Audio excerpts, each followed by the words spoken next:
So we are starting chemical equilibrium. तो पहले देखते हैं इक्विलिब्रियम क्या है।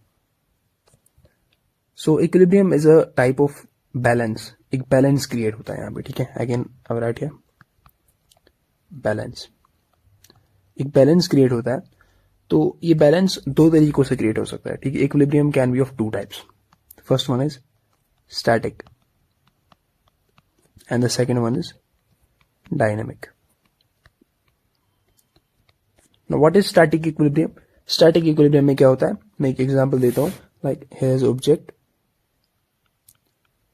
And the mass is m, ठीक है, और ये एक सरफेस पे है एंड वी नो दैट इस पे एक फोर्स लगता है, that is n normal force and downwards mg।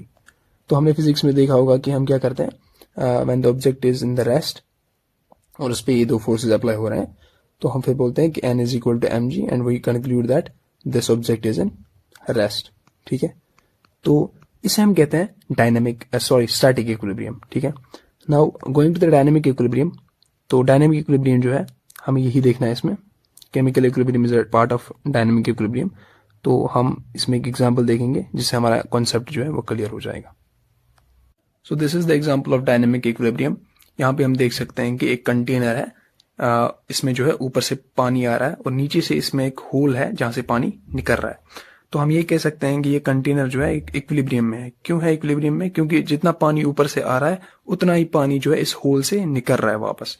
तो अगर हमारी आंखों को ये दोनों जो है, ऊपर से जो पानी आ रहा है और नीचे से जो जा रहा है पानी, इनविजिबल हो जाए, ठीक है, तो हम सिर्फ कंटेनर को ऑब्जर्व करें तो हमें ये लगेगा कि कंटेनर में जितना पानी पहले था उतना ही पानी कंटिन्यूअसली इसमें रह रहा है, ठीक है। So same happens in chemical equilibrium. Chemical equilibrium में क्या होता है, लाइक फॉर एग्जांपल अगर मेरे पास ए और बी है, ठीक है, ये दो रिएक्टेंट्स है और ये डिसोसिएट होके लाइक रिएक्ट होके हमें दे रहे हैं C प्लस डी, ठीक है। तो उसके बाद क्या होता है, C प्लस डी जो है ये भी आपस में रिएक्ट करते हैं और हमें A प्लस भी वापस देते हैं, ठीक है। तो जो पहली रिएक्शन हुई उसे हम कहेंगे फॉरवर्ड रिएक्शन, और जो वापस फिर हुई C प्लस डी ने जो रिएक्ट किया उसे हम कहेंगे बैकवर्ड रिएक्शन। तो जब रेट ऑफ फॉरवर्ड रिएक्शन होगी बराबर किसके, रेट ऑफ बैकवर्ड रिएक्शन, तब हम कहेंगे कि ये जो है इक्विलिब्रियम में है।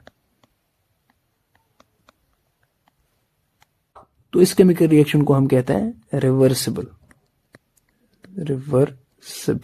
केमिकल रिएक्शन, क्योंकि इसमें बैकवर्ड रिएक्शन भी हो रही है। और अगर बैकवर्ड रिएक्शन ना हो उसे हम कहेंगे इरिवर्सिबल रिएक्शन। अब हमने देखा कि जो A प्लस बी है वो रिएक्ट करके हमें दे रहे हैं C प्लस डी, और वापस में फिर C plus D backward reaction करके हमें A प्लस बी दे रहे हैं। तो इसमें क्या है, रेट ऑफ फॉरवर्ड रिएक्शन बराबर होनी चाहिए रेट ऑफ बैकवर्ड रिएक्शन की। तो ग्राफिकली अगर हम इस चीज को देखें तो यहाँ पे मैंने रेट लिया and from this side time. तो ये फॉरवर्ड रिएक्शन है, rate of forward reaction, and this is the rate of backward reaction. तो एक पॉइंट पे जो है रेट ऑफ फॉरवर्ड रिएक्शन और rate of backward reaction equal हो रहा है। तो इसी पॉइंट में हमने क्या इक्विलिब्रियम गेन कर लिया। अब कंसंट्रेशन पे देखते हैं कि concentration of reactant and product becomes constant at equilibrium, कि जब हम इक्विलिब्रियम पे होते हैं तो कंसंट्रेशन जो होती है रिएक्टेंट्स और प्रोडक्ट्स की वो कांस्टेंट हो जाती है। तो इस ग्राफ में अगर हम देखें, यहाँ पे जो है, यहाँ पे इस पॉइंट पे रिएक्टेंट्स जो है उनकी जो कंसंट्रेशन है वो कम हो रही है, और यहाँ पे फिर प्रोडक्ट्स की जो कंसंट्रेशन है वो बढ़ रही है, और एट सम पॉइंट इनकी जो कंसंट्रेशन है वो कांस्टेंट हो रही है। So this graph is correct. तो यहाँ पे अगर हम देखें कि कंसंट्रेशन जो है यहाँ पे रिएक्टेंट्स की कम हो रही है, एंड एट सम पॉइंट ये दोनों जो है लाइक प्रोडक्ट्स की भी जो है बढ़ रही है, और एट सम पॉइंट यहाँ पे हम देख रहे हैं कि इनकी जो कंसंट्रेशन वो कांस्टेंट हो रही है। So this graph is also correct. तो अगर हम देखें यहाँ पे भी कांस्टेंट हो रही है, so this is also correct. लेकिन अगर हम रेट में मतलब ऐसी ग्राफ्स बनाए, फॉर एग्जांपल अगर यहाँ पे कंसंट्रेशन ना हो तो यहाँ पे रेट हो, ठीक है, तो दिस ग्राफ इज इनकरेक्ट।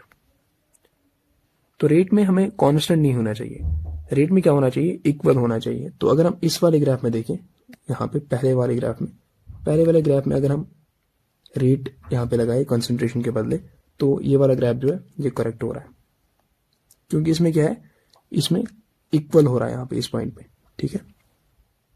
कि जो रेट ऑफ फॉरवर्ड रिएक्शन है यहाँ पे, रेट ऑफ फॉरवर्ड रिएक्शन और रेट ऑफ बैकवर्ड रिएक्शन वो इक्वल हो रही है इस पॉइंट पे, तो हम कहेंगे कि ये वाला ग्राफ जो है ये रेट के लिए करेक्ट है, लेकिन ये दो ग्राफ्स जो है ये इनकरेक्ट है।